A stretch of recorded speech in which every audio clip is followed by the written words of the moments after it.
दोस्तों नमस्कार, आप देख रहे हैं द दस्तक 24। भारत एक विशाल देश है जो कि विभिन्न संस्कृति, विभिन्न खान पान, विभिन्न सभ्यता, विभिन्न क्रियाकलापों में बटा हुआ है। समाज में कुछ ऐसी घटनाएं होती हैं जो अपनी यादें छोड़ जाती हैं। वह राजनीतिक क्षेत्र हो सकता है, वह क्राइम हो सकता है, वह खेल जगत, फिल्मी दुनिया, मनोरंजन, कुछ भी हो सकता है। इस एपिसोड में बात करेंगे क्राइम की। एक ऐसी कहानी जो अपने आप में याद बनकर रह गई और इस पर जो प्रतिक्रिया दी तो लोगों ने एक युवती का एक ऐसा एक्शन, उसके द्वारा उठाए गए कदम की सराहना भी की तो किसी ने उसकी आलोचना भी की। जी हाँ, बात करते हैं पश्चिम बंगाल के बड़े शहर कोलकाता की। आप सभी जानते हैं कि देश के सभी 4 बड़े महानगरों में से एक कोलकाता भी है। कोलकाता में एक ऐसी घटना घटित हुई जो सुर्खियां भी बनी और ये घटना हो सकता है एक लंबे वक्त तक याद भी बनकर रह जाए। पश्चिम बंगाल के कोलकाता शहर में एक लड़की जो काफ़ी समय से अपने पिता से परेशान थी। इसका कारण आप इस घटना में जानेंगे, इस कहानी में जानेंगे। बताते चलें कि इस लड़की का नाम प्रिया है। वह अपने माता पिता की इकलौती बेटी थी। उसकी मां का देहांत उसके बचपन में हो चुका था।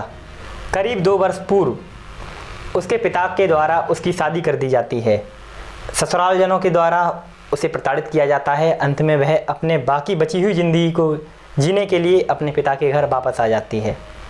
बीते रविवार को कुछ ऐसा घटता है, वह अपने पिता को एक रेस्टोरेंट ले जाती है जहां पर उनके संग डिनर किया जाता है और उसके बाद एक नदी के किनारे बैठकर दोनों ही कुछ समाज की बातें करते हैं, कुछ घरेलू बातें करते हैं।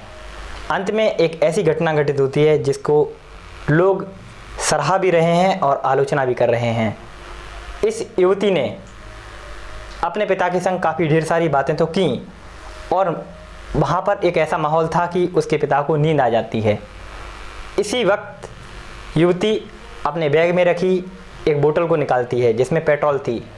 इस पेट्रोल को अपने पिता के ऊपर उड़ेल देती है और लाइटर के माध्यम से उस पर आग लगा देती है।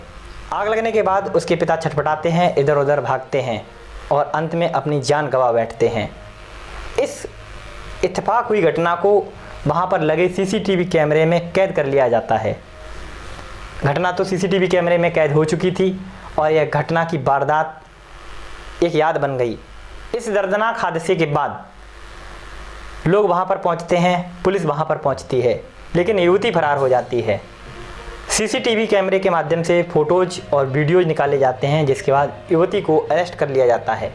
युवती से ज़ोर ज़बरदस्ती से प्रेशर डाला जाता है और उसको इस घटना को अंजाम देने की बात पुलिस के द्वारा कहलवा ली जाती है। युवती के मुताबिक उसका कहना था कि 2 वर्ष पूर्व उसकी शादी की जाती है। ससुराल के द्वारा उसे प्रताड़ित किया जाता है। बची हुई ज़िंदगी जीने के लिए वह अपने पिता के पास आती है। अपने माँ बाप की वह इकलौती बेटी थी। बचपन में उसकी माँ भी गुजर गई, लेकिन जो उसके ससुराल में हो रहा था वही उसके मायके यानी कि उसके पिता के घर भी होने लगा। वह लगातार पिता के द्वारा मारी पीटी जाती थी, उसका उत्पीड़न किया जाता था। इसके बाद परेशान होकर युवती ने ऐसा कदम उठा लिया और इस घटना को अंजाम दिया। यह जब घटना समाज में आई तो कुछ लोगों ने युवती की सराहना भी की और कुछ लोग उसकी आलोचना भी कर रहे हैं। इस खबर में आपकी क्या राय है, हमें कमेंट सेक्शन में बताएं। हालांकि पुलिस ने उसको हत्या का मामला करार देते हुए युवती को अरेस्ट कर लिया है, लेकिन समाज में कई ऐसी घटनाएं होती हैं जिसे परेशान होकर लोग अपना ऐसा कदम उठा लेते हैं जो कि विचारणीय होता है, सोचनीय होता है। युवती के बारे में आपकी क्या राय है, आप हमें बता सकते हैं। आप देख रहे हैं द दस्तक 24। धन्यवाद।